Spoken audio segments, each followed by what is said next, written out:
కృపాకరికరం సమాధానం గల మా పరలోక తండ్రి, మరోసారి మీ ఘనమైన నామానికి వందనాలు స్తోత్రాలు చెల్లించుకుంటున్నాం. మహోన్నతుల మహాగణుడ పరిశుద్ధుల నిత్య నివాసం దేవా, నువ్వాడు ఉన్నవాడు స్తోత్రాలు. ఆది ఆల్ఫే ఓమే దేవా స్తోత్రాలు.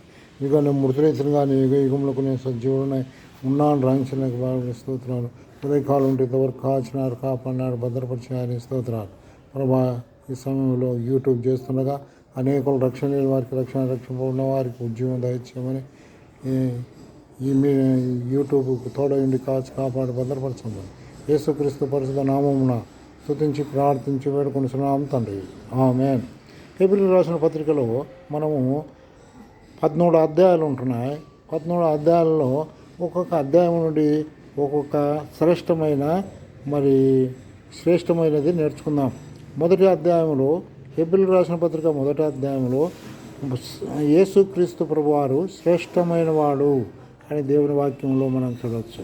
తర్వాత 2వ అధ్యాయంలో శ్రేష్టమైన రక్షణ, 3వ అధ్యాయంలో శ్రేష్టమైన పిలుపు, 4వ అధ్యాయంలో శ్రేష్టమైన విశ్రాంతి, 5వ అధ్యాయంలో శ్రేష్టమైన యాజకుడు, పరిశుద్ధ జనము అనేది మనం చూడగలుగుతున్నాం. 6వ అధ్యాయంలో శ్రేష్టమైన గురి, 7వ అధ్యాయంలో ప్రధాన యాజకుడు, 8వ అధ్యాయంలో నిబంధన, కొత్త నిబంధన అనేది మనం చూడగలుగుతున్నాం. 9వ అధ్యాయంలో శ్రేష్టమైన పరలోక గుడారము, 10వ అధ్యాయంలో శ్రేష్టమైన నిబంధన రక్తము, 11వ అధ్యాయంలో శ్రేష్టమైన విశ్వాసము, 12వ అధ్యాయంలో శ్రేష్టమైన పరుగు, 13వ అధ్యాయంలో శ్రేష్టమైన జీవితము. కాబట్టి సహోదర ఈ హెబ్రీయులకు రాసిన పత్రికలో 13 అధ్యాయాలలో 13 శ్రేష్టమైనవి మనం చూడగలుగుతున్నాం. కాబట్టి సహోదర ఈ యొక్క మధ్యాహ్న కాల సమయంలో ఒకటి మాత్రం మనం చూడగలం, శ్రేష్టమైన పిలుపు. కాబట్టి సహోదర శ్రేష్టమైన పిలుపు ఎక్కడుంది అనేది మనం చూసినట్టయితే హెబ్రీయులకు రాసిన పత్రిక 3వ అధ్యాయం 1వ వచనంలో శ్రేష్టమైన పిలుపు, సహోదరులారా పరలోక సంబంధమైన పిలుపుతో మిమ్మల్ని పిలుచుతున్నాను అని దేవుని వాక్యంలో హెబ్రీయులకు రాసిన పత్రిక 3వ అధ్యాయం 1వ వచనంలో రాయబడింది. తర్వాత ఫిలిప్పీయులకు రాసిన పత్రిక 3వ అధ్యాయం 14వ వచనంలో ఉన్నతమైన పిలుపు. 3వదిగా మనం చూసినట్లయితే 2వ తిమోతికి రాసిన పత్రిక 1:10 వచనంలో 10-11 వచనంలో పరిశుద్ధమైన పిలుపు అనగా శ్రేష్టమైన పిలుపు, పరలోక హెవెన్లీ కాలింగ్, తర్వాత హై కాలింగ్, మళ్ళా హోలీ కాలింగ్ అనేది మనం చూడగలుగుతాం. కాబట్టి సహోదర మరి హెబ్రీయులకు రాసిన పత్రిక 6వ అధ్యాయం 4వ వచనంలో మనం చూసినట్టయితే దేవుని వాక్యములో ఏమని రాయబడిందంటే, మరి హెబ్రీయులకు రాసిన పత్రిక 6వ అధ్యాయం 4వ వచనంలో పరలోక సంబంధమైన వరములు, రక్షణ వరము అనుగ్రహింపబడిన దేవుని వాక్యం రాయబడింది. కాబట్టి సహోదర పరలోక సంబంధమైనది. ఏంటి పరలోక సంబంధమైనది? ఎఫెసీయులకు రాసిన పత్రిక 2:8 వచనంలో మరి దేవుని కృపచేతనే మీరు రక్షింపబడి ఉన్నారు అని దేవుని వాక్యంలో రాయబడింది. అపోస్తల కార్యము 2:38 వచనంలో పరిశుద్ధాత్మ వరము మీకు అనుగ్రహింపబడిన దేవుని వాక్యం రాయబడింది. కాబట్టి సహోదర ఇంకా దేవుని వాక్యంలో మనం చూసినట్టయితే ఈ పరిశుద్ధ ఆత్మను మరి ఒక వ్యక్తి డబ్బు పెట్టి కొనాలని చూసినాడు. అపోస్తల కార్యం 8వ అధ్యాయం 19వ వచనంలో సీమోను గారడీ విద్య చేసేవాడు మరి ఎన్నో డబ్బులు సంపాదించుకొని ఉన్నాడు. ఈ పేతురు పౌలు పోయి అక్కడ మరి ఆ యొక్క వాళ్ళ మీద చేతులోంచి ప్రార్థన చేసినప్పుడు వారు పరిశుద్ధాత్మను పొందినట్టుగా మనం చూడగలుగుతున్నాం. అయితే ఆ గారడి సీమోను ఏం చేసినాడు? అయ్యా, మీకు డబ్బులు ఇస్తాను, మరి నేను ఎవరి మీద చేతులు ఉంచుతాను, అటువంటి వారు పరిశుద్ధాత్మను పొందుటకు నాకు మరి కృప దయచే అన్నప్పుడు అది డబ్బులు పెట్టి కొనేది కాదు, దేవుని ఉచితంగా ఇచ్చేది అని వారిని గర్దించినట్టుగా మనం చూడగలుగుతాం. హెబ్రీయులకు రాసిన పత్రిక 8వ అధ్యాయం 5వ వచనంలో పరలోక సంబంధమైనవి ఇవి సేవ కొరకు అనుగ్రహింపడం. ఇంకా దేవుని వాక్యంలో చూసినట్టయితే హెబ్రీయులకు రాసిన పత్రిక 9:23లో పరలోక సంబంధమైన శ్రేష్టమైనది శుద్ధి, బాహ్య సంబంధమైనది కాదు.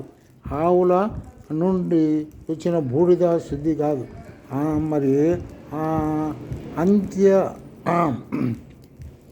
మరి ఆంతర్యమున సంభవించినదిగా ఉంటున్నది. అందుకొరకు హెబ్రీయులకు రాసిన పత్రిక 11:16 పరలోక సంబంధమైనది మరి అని దేవుని వాక్యంలో రాయబడింది. ఇంకా హెబ్రీయులకు రాసిన పత్రిక 12:22 షియోను కొండ జ్యేష్ఠుల సంఘం అని దేవుని వాక్యంలో రాయబడింది. ఇంకా హెబ్రీయులకు రాసిన పత్రిక 3:1 యేసు మీద లక్ష్యం ఉంచినప్పుడు మనము ఏమవుతాము, మరి బ్రదర్స్ అని రాయబడినట్టుగా మనం చూడగలుగుతాం. ఇంకా సహోదరులని పిలువబడినట్టుగా మనం రెండవదిగా మనం చూసినట్లయితే ఒప్పుకొనిన దానిని యేసు ప్రభువులందు పొందుట అనేది మనం చూడగలుగుతాం. మూడవదిగా ప్రధాన యాజకుడు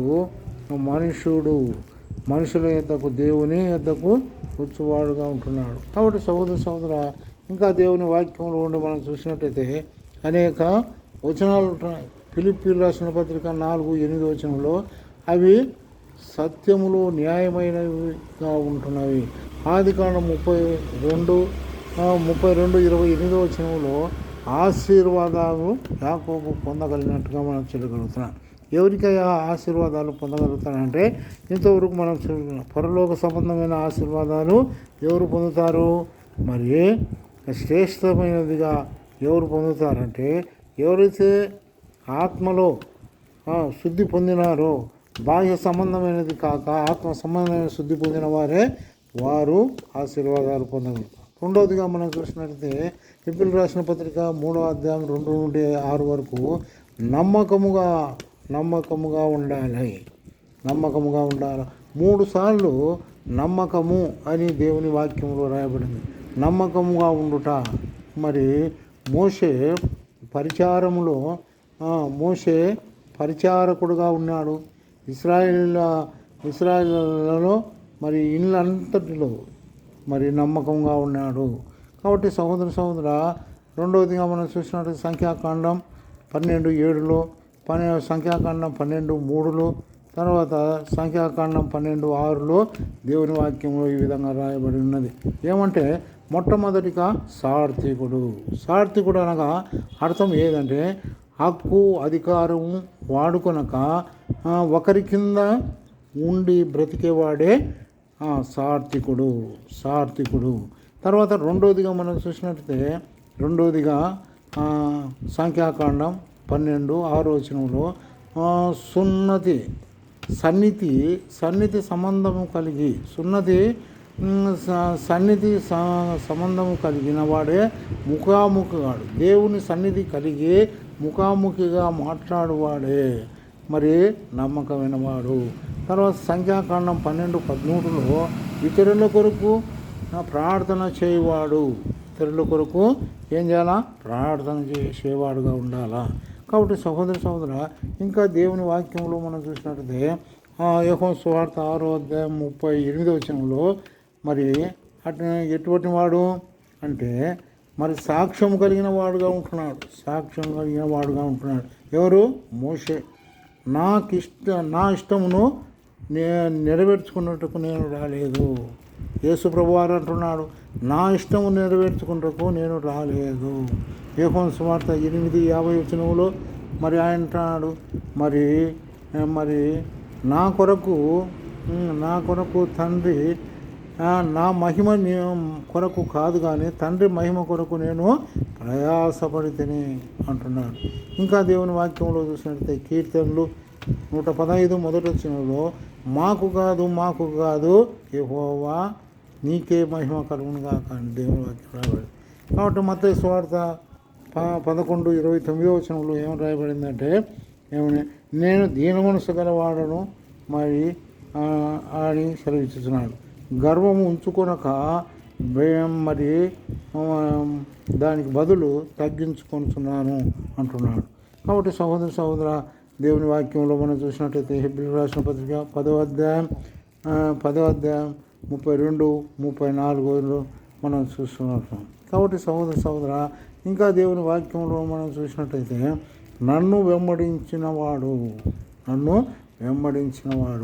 శ్రమలు పొందినవాడు మరి బాధలు అనుభవించినవాడు అని దేవుని వాక్యం రాయబడి. కాబట్టి సహోదర ఇంకా నువ్వు మరి దేవుని పిలుపులో, దేవుని ఏర్పాట్లో, శ్రేష్టమైన పిలుపులో నువ్వు ఉండాలంటే మొట్టమొదటిగా మనం ఏమి ఉండాలా? మరి బాహ్య సంబంధమైన వాటిని విడిచిపెట్టి అంతరంగములో మరి రక్షణ పొందిన వారుగా ఉండాలా. తర్వాత యేసు మీద లక్ష్యం ఉంచాలా. తర్వాత మనం ఒప్పుకునే దానిని తుదమటుకు నెరవేర్చేవారిగా ఉండాలా. ఇంకా దేవుని వాక్యంలో మనం చూసినట్టు నమ్మకమైన వారిగా ఉండాలా. తర్వాత రెండవదిగా మరి చూసినట్టయితే మూడవదిగా ఇతరుల కొరకు ప్రార్థన చేసేవారిగా ఉండాలి. నాలుగవదిగా దీన మనసు కలిగిన వారుగా ఉండాలి. ఐదవదిగా మనం చూసినట్టయితే పౌలు మరి 4 శ్రేష్టమైన మరి గుణాలు కలిగిన వాడు.